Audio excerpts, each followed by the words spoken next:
along with Goa, wanted to have a reconsideration on casinos.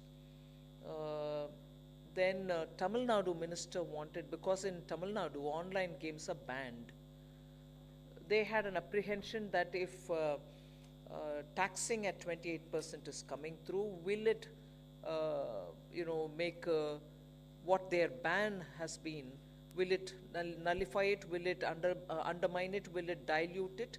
So he had some apprehensions, and he had written a letter to me earlier today, much before the meeting, saying, please make sure that our concern is taken on board, and so on. So, all in all, today's decision to amend the CGST and the language which has to be used and the sections where the corrections have to happen have all had a discussion. Even as I said about Delhi, Goa, Sikkim, and that one particular apprehension on online gaming which is banned in Tamil Nadu, there were other ministers who felt that we've already spent too much time discussing this. 3 years is a long time, and that we should implement the decision of the 50th Council, which was taken last time, at the earliest and not delay it any further. So, ministers belong to all very many state governments, Chhattisgarh, West Bengal,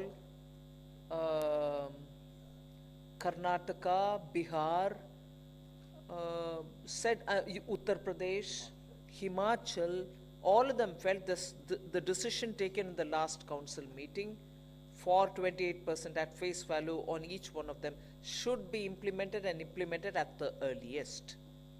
So I've named those states which I've mentioned, that Maharashtra, Gujarat also joined in this group of states which wanted this implemented in the very same way as the decision was taken in the 50th Council, and implemented sooner. So the presentation went into the details of where the amendments will have to happen, what kind of amendments will have to happen, and it was also put to the House saying, when can we start implementing this? The reason why that had to be asked was because states have to pass their own legislation subsequent to the center. Some of the states, in fact, came out to say, we'll immediately, if in states where the sessions are going on, they said, we'll do it now. Some of them said, we'll bring an ordinance, but it has to be implemented. So, the sum and substance is, of course, there was also this concern saying the decision is not unanimous. Goa, Delhi said decision is not unanimous. Both Revenue Secretary and I have reminded them that once earlier on a question of lottery, the decision was not unanimous. So yes, whilst the Council's legacy has been on a positive consensus-based decision making, there are times, once earlier and now, where the decision is not consensus-based. So this time you have Delhi wanting online to go back to the group of ministers, and therefore dissenting. Goa and Sikkim wanted a higher tax, yes, but on the GGR possibly, whilst the council had taken in the last meeting that it should be on face value. Only with respect to casinos, that is Goa and Sikkim. And therefore, the decision to amend the CGST had these dissenting voices: Delhi on online game, casino for Goa and Sikkim, and Tamil Nadu on online games having been banned. What are your changes going to affect us like? So they wanted a language to be put in saying where the ban has happened, obviously tax cannot be levied. So on that, Revenue Secretary had agreed, saying that he will give a language in the amendment so that Tamil Nadu's ban is taken cognizance of even in the amendments. So that is where today's outcome is. The Secretariat will work together. We'll get a amendment to the CGST taken up at the earliest, hopefully even in this session. when the question of when to implement it came, 1st October is when it is expected, by which time the states also will pass their amendments to their state laws. And because on the casino, Goa and Sikkim kept appealing, saying we are small states, we need to be given a consideration. Andhra Pradesh FM also said we should have large heart and help out small states. The council agreed today to come back after 6 months to review the way in which this is getting implemented. When I say 6 months, it's not 6 consecutive months beginning from today. It begins from after when this gets implemented. 6 months of implementation hopefully will give us some inputs, and also we can share our experiences to see how it is going on. So the 6 months was agreed in the sense that we'll come back and review, but 6 months after implementation. So there can be a state which is going to come up with the legislation a bit later in amending. Ours, hopefully we want to pass through this session. So there can be different mileposts for different states. We are all hopeful that it gets implemented from 1st October. If it is 1st October when it gets implemented, 6 months from then, the council can review the position. So there is one thing which rightly the Revenue Secretary is reminding me. The valuation of supply of online gaming and supply of actionable claims in casinos. I'll read that again. As regards valuation of supply of online gaming and supply of actionable claims in casinos, the council recommended that valuation of supply of online gaming and actionable claims in casinos may be done based on the amount. This is the critical line. Valuation of supply of online gaming and actionable claims in casinos may be done based on the amount paid or payable to or deposited with the supplier by or on behalf of the player, excluding the amount entered into games, bets out of winnings of previous games and bets, and not on the total value of each bet placed. Clear? Yes, entry, whatever they pay to get, let's say, the chips, will be the amount, but not on what they pay in each game. So one simple example that I can give you is 1,000 rupees is given, chips are taken, you go into the casino, you pay the first 100 and play. In case you win something, you've got a 300 in your hand, which means net is 1,300. That 300 doesn't get taxed. It is the 1,000 that you get yourselves taxed. Here at the entry level, 1,000 at the entry. 1,000 meaning whatever is the amount at the entry level. Okay? Now, the other thing which I want to add here, and on which I'm sure Revenue Secretary will highlight, and the CM Meghalaya, I'm indeed very grateful to him, because today his interventions brought in a lot of the experience of the chair of the GOM. I just want to put on record so that you are familiar and all of us are familiar with what actually is prevailing today as a practice and what net it results in. 18%, please do correct, you hear, 18% GGR, which actually net results in 8 to 9% revenue only. Now, I appreciate Goa telling us, I appreciate Sikkim telling us, We are not against the rate going up. So 18% on GGR, which gives me only net 8%. With them saying 18% is okay, but you're increasing to 28, we are not against.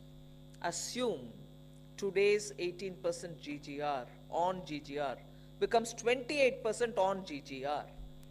Even then, we will be collecting only around 11 to 12%. Am I right? 11 to 12%, which is not even the 18%.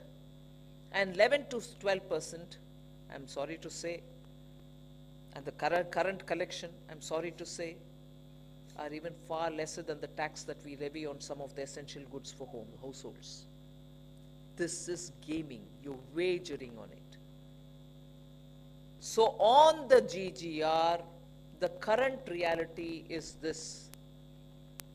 Current reality is 18% GGR, and we are talking approximate numbers. 18% GGR results in net 7 to 8% only of revenue.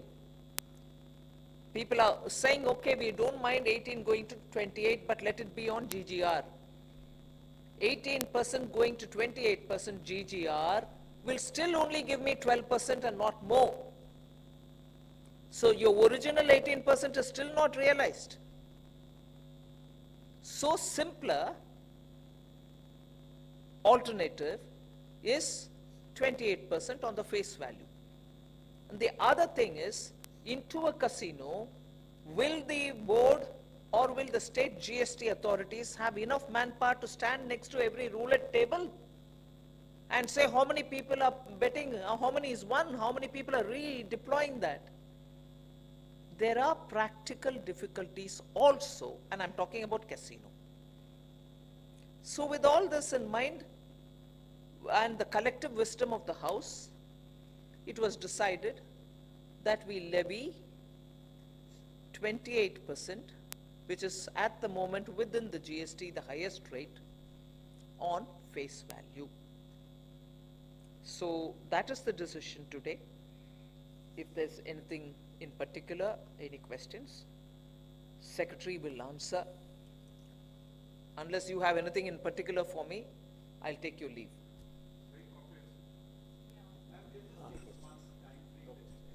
We'll take up the madam has urgent meeting. Can the Secretary answer that question, please? Yeah. Can I be exempted?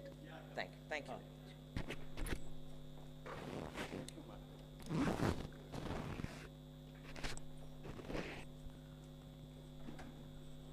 Now please, Anchal 110.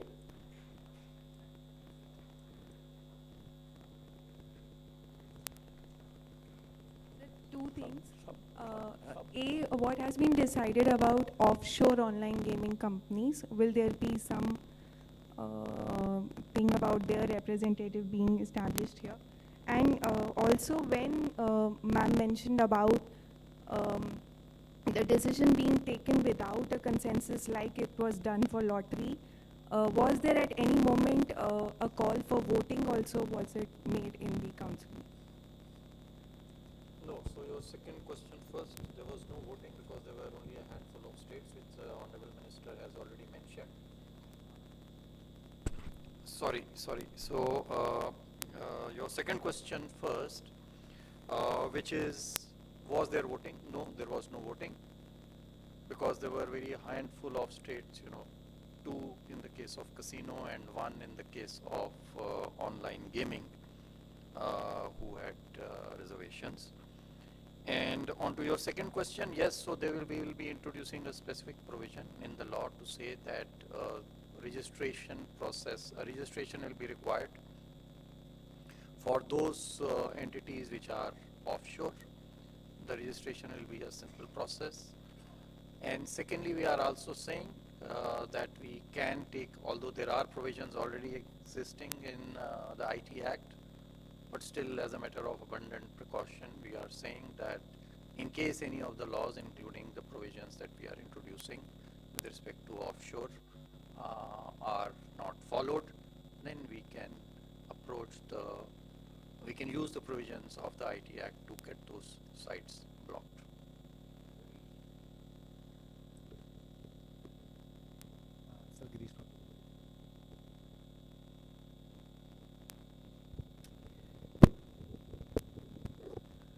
sir. Girish from Min. Sir, what would be the scope of the review after 6 months? And secondly, what will happen, in the case of gaming platforms which are currently paying at 18% on GGR? Will there be any tax demands which will come on a retrospective basis upon them, sir? See, what will be whatever has been decided today, or even review is a constant process, but whatever has been decided today will be the subject matter of review. It was also clarified that this is actually an enabling provision that we are introducing in the Act. So a review will not necessitate again an amendment in any of the Acts. So if there is any review with respect to the valuation or with respect to the rate, which are the two major things, then they can be done with a simple notification or a change in the rules. So that is going to be the subject of the review. What was your second question? Sorry, you had another question, I think. No, so see, the amendments are actually, any amendment is prospective, it is not retrospective. But as mentioned even in the previous press conference and with the interaction with the media, this amendment is more of a clarification, because betting has always been included. Betting, gambling and lottery, these are already included as actionable claims, and our belief is that even online gaming or the betting going on in online gaming, casinos and horse racing, these are also in the nature of betting only. And so they are taxable, and they are taxable at 28%. This has been our stand, but the High Court of Karnataka, you are aware, has not upheld that stand. We are in SLP. We have already filed an SLP yesterday. So we are in appeal, and whatever is decided, by the Supreme Court, that will prevail for the period till we have amended the law and issued the notifications.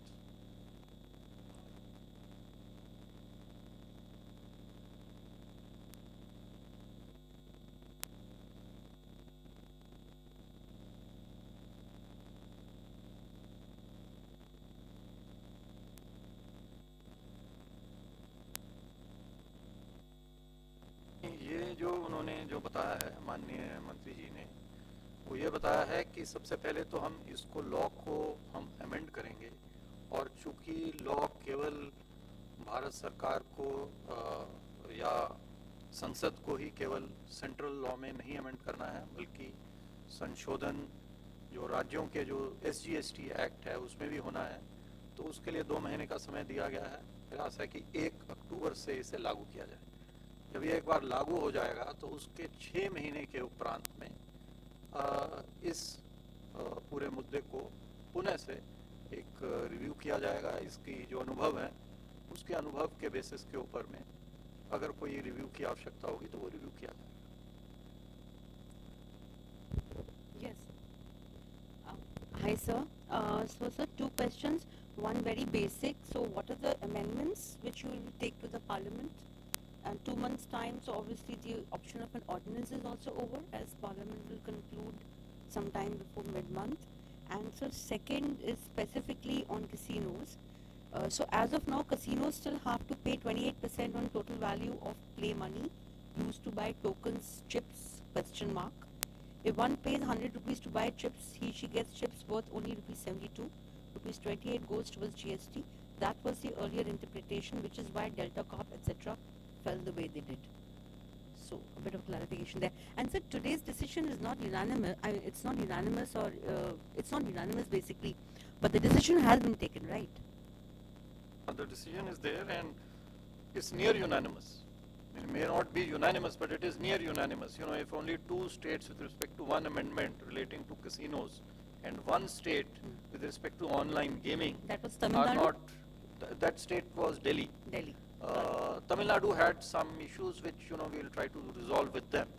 So if in case we are able to resolve with them and we are able to agree to a language, their respect was, as the finance minister mentioned, it should not happen that by making these changes online gaming also becomes legal. So we told them that betting is already existing. There is already a betting which is liable to GST today in the Act.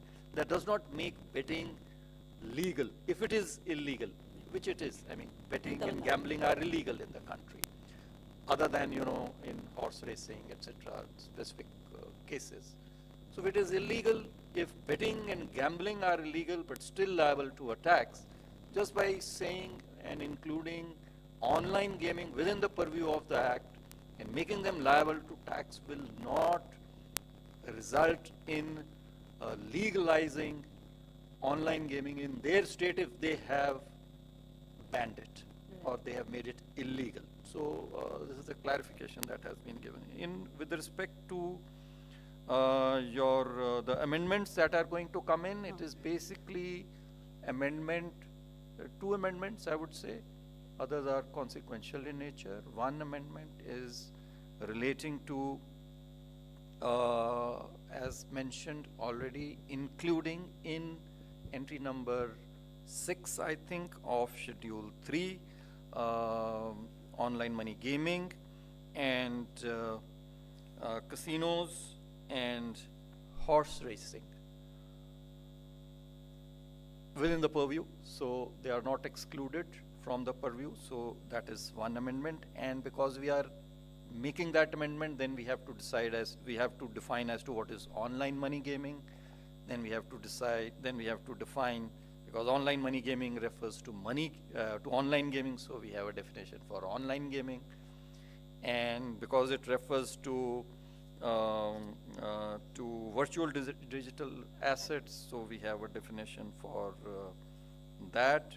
So this is one set of amendments. The other set of amendment is to say supplier, is to amend the definition of supplier for online money gaming and actionable claims, to say that even if you are arranging, you are not yourself providing an actionable claim, but you are arranging, like in a platform, if you are arranging a platform where actionable claims can be and online games can be played, and actionable claims can be made, then you are also within the purview of the definition of supplier liable to pay the GST. These are the broadly, the two major changes, other than the third change, which I already mentioned, is about offshore gaming companies, which will require them to have a registration over here, and we will also have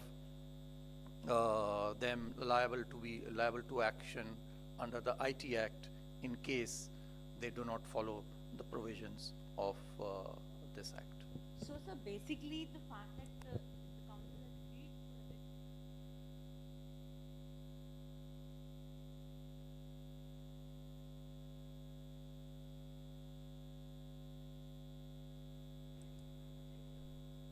Yes.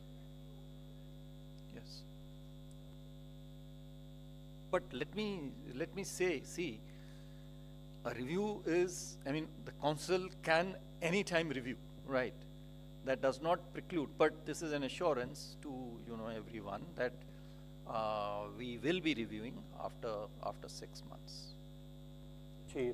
Sir, sir, when you said that every time the entry fee will be charged, that means whenever there is a fresh entry, that means if I bought 1,000 rupees, I have lost entire 1,000, I'm again going to buy 1,000 rupees, then I have to pay another 28% on that. Am I right, sir? And the second part is, sir, that if you're talking about the definition of online gaming, will there be a kind of real money game as well as the fantasy game? The two difference will be there, and the GST will be levied only on the real money game, not on the fantasy one, sir? No, we are differentiating between online gaming and online money gaming. So online gaming includes online money gaming, and online money gaming is online gaming where money is deposited with an expectation of a prize in the form of a money or money's worth on some outcome. And fantasy gaming, sir, where the money is not deposited? If there is no money deposited, then the question of GST does not arise. Okay, sir.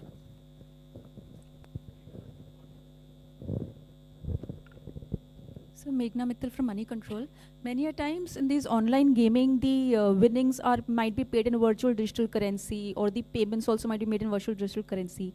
Any provision for that to include that into the tax? Yeah, rate? so I mentioned that the virtual digital assets, we'll be defining, virtual digital currency also. We'll be defining, I think, virtual digital assets, I think.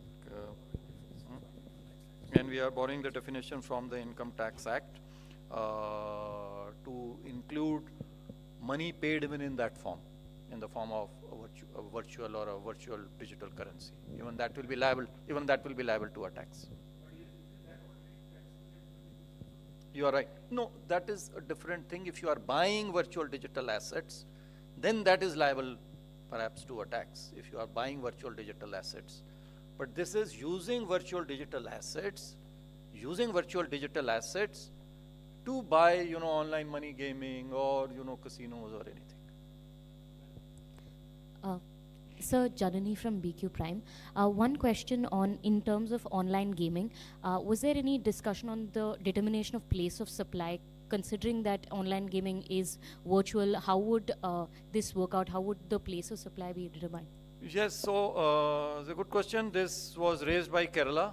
This was raised by some other states also. And so we have said that this will be clarified through rules or through a notification as may be required, because this is a larger question. This is not only with respect to online gaming, but this is with respect to even other services which can be provided online from one place, but the service is being delivered at maybe or being consumed at some other place.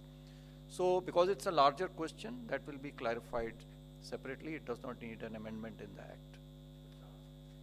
Sir, what is the compliance level of the overseas gaming platforms in India? And the blocking of the platforms who don't comply will be through only Information Technology Act, or any other act will also be used? No, it will be the Information Technology Act only that we will use to block the sites. Sir, while deciding online money gaming, will there be any distinction between game of skill and game of chance? No, there is no distinction. This was the conscious decision of the GST Council in the last meeting, and the definitions and the provisions have been made accordingly. Hi sir, this is Sumit Chaturvedi, ET Now. So regarding these online gaming platform which are based overseas, many times they are not traceable, or they keep on changing their IP addresses or keep on changing their other addresses. So how in that case, how the problem will be solved? We are setting up in our DG GST Intelligence Office a cell which will be monitoring and which will be alert to all these websites, portals, not only pertaining to online gaming, but if there are other online services, digital services being provided without tax being paid, then we will on a regular basis we'll be monitoring them and we will be taking action under the IT Act. Hello sir, Surabhi from Business Today. Sir, just wanted to understand how much additional revenue would be raised from this tax for the rest of the fiscal. And secondly, sir, if it's a if the review will be done 6 months after the implementation, so is it likely that it may get pushed back because we might be in the middle of general elections next year? Just thank you. No, see, these are all questions which we will know once, the answers to which we will know once we are able to implement them as to what happens. So let's wait and watch. Let's wait and watch. Sir, आपने sir virtual digital assets को बताया कि उसके जरिए अगर कोई crypto currency या इस तरह से कोई ऑनलाइन गेमिंग में पैसा लगाता है तो वहाँ पे हम उसको टैक्स करेंगे। सर इसके लिए क्या जो आपने आईटी एक्ट कहा, इनकम टैक्स एक्ट का रेफरेंस किया सर, आपके इनकम टैक्स एक्ट में जो वर्चुअल डिजिटल एसेट्स का डेफिनेशन है उसके तहत जिस तरह से टीडीएस कटता है उसी हिसाब से इसको करेंगे, तो क्या इसको सीजीएसटी एक्ट में भी कोई ऐसा चेंज करेंगे जिसमें कि वर्चुअल डिजिटल एसेट्स, थोड़ा सा ये वाला पार्ट थोड़ा समझाइए सर। ये जो है हमने यहाँ पे जो चेंज किया है ये क्या है कि यदि आप पैसा लेकर के अगर आप चिप्स लेते हो या ऑनलाइन गेम्स खरीदते हो या चिप्स लेते हो कैसीनो में, तो वो जो है आपका वो जो कंसिडरेशन है वो टैक्सेबल होगा। तो उसी प्रकार से यदि आप वर्चुअल डिजिटल करेंसी के रूप में के माध्यम से वर्चुअल डिजिटल करेंसी या एसेट के माध्यम से यदि आप कोई ऑनलाइन गेम खरीदते हो और उसकी पेमेंट करते हो, यदि वो वेबसाइट उसको रिकॉग्नाइज करती है और उसको पेमेंट के स्वरूप में लेती है, तो वो भी एक कैश के रूप में, रुपए के रूप में मानी जाएगी और वो भी टैक्स की वो भी एक्शनेबल क्लेम या ऑनलाइन गेमिंग की वैल्यू में सम्मिलित होगी, ये हम कह रहे हैं। तो इसलिए जो है जो वर्चुअल डिजिटल एसेट है उसको हमने डिफाइन किया है हमारे एक्ट में, और वो जो डेफिनेशन हमने ली है वो इनकम टैक्स एक्ट में जो डेफिनेशन है, ताकि एकरूपता रहे, इसलिए इनकम टैक्स एक्ट का हवाला यहाँ पे दिया गया। Thank you, sir. Thank you, friends.